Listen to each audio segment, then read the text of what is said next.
ரமேஷ் 12 ரமேஷ் என்ற சேனலிலிருந்து கவிஞர் ரமேஷ் ராஜாகிய நான் வினோத் கார்ட் வியாபாரி மற்றும் பெரிய விவசாயி அவர்களை பார்க்க இன்னைக்கு வந்திருக்கிறேன். பேட்டி எடுக்க வந்திருக்கிறேன். ரொம்ப காலமாக இந்த விவசாயத்திலும் இந்த காட்டு வியாபாரத்திலும் நன்றாக ஆர்வம் காட்டி வருகிறார்கள். இந்த ஏரியாவில் நல்ல பெயரும் எடுத்திருக்கிறார் கூட. அதனால் அவரை கண்டு இப்போ பேட்டி எடுக்க வந்திருக்கிறேன். இதெல்லாம் அவர் செய்யக்கூடிய ஏரியா, பசுமை நிறைந்த ஏரியா.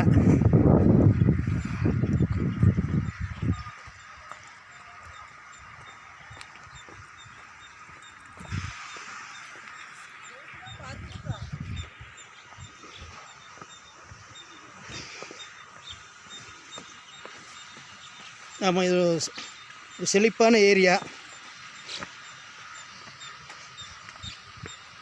கேத்தி பாலாடா பேர் போன இடம்.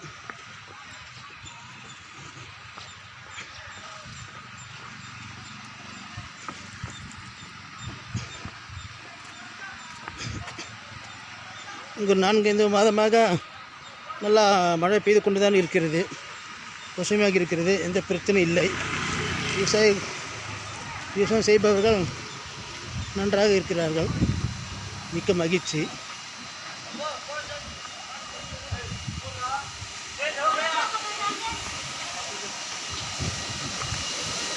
அண்ணா வணக்கண்ணா. வணக்கண்ணா. 12 ரமேஷ் 12 யூடியூப் சேனல்லேருந்து வந்திருக்கேங்க. சரிங்க. வினோத் விஎஸ் வெஜிடபிள்ஸ் கேள்விப்பட்டிருக்கேன். ஆமாம். நல்லா வியாபாரம் பண்ணுறீங்களாமா, நல்லா விவசாயம் பண்ணுறீங்களாமா? ஆமாம். அதனால் உங்களுக்கு பேட்டி எடுக்க வந்திருக்கேன். ஆனால் நீங்கள் சுமார் எத்தனை வருஷமாக இந்த விவசாயத்தில் இருக்கீங்க? நான் சுமார் ஒரு 20 வருஷமாக இருக்கேன். 20 வருஷமாக இருக்கீங்க. இது வியாபாரம் எத்தனை வருஷமாக பண்ணுறீங்க? வியாபாரம் 10 வருஷமாக பண்ணுறேங்க. 10 வருஷமாக பண்ணுறீங்க. இதுக்கு இது லாப நட்டை பற்றி எதிர்பார்க்குறீங்களா, எதிர்பார்க்க மாட்டீங்களா? இதில் நஷ்டம் தான் அதிகமாக இருக்குது, லாபம் குறைவு தான். குறைவு இருக்குது. நஷ்டம் அதிகமாக இருக்குது. என்ன காரணம்னா, விளைச்சல் இருந்தால் விலை இல்லை, விலை இருந்தால் விளைச்சல் இல்லை. சரி. இப்போதைக்கு இங்கே மார்க்கெட்டில் நிறைய இதுக்கு நிரந்தரமான விலை இல்லை. 2 மாதத்துக்கு முன்னாடி, போன மாதத்துக்கு முன்னாடிலாம் 10 ரூபா 5 ரூபா தான் கேரட்டு.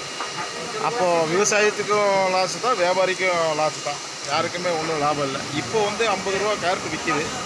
ஆனால் விளைச்சல் இல்லை. ஒரு வேலை உங்களுக்கு நட்டை ஏற்பட்டுட்டா அடுத்த முயற்சி பண்ணி விவசாயம் பண்ணுறீங்களா, இல்லை அதோட சோறு அடைஞ்சிருவீங்களா? இல்லை, சோர்வு அடையிறதில்லை. இதில் சோர்வு அடைய முடியாது.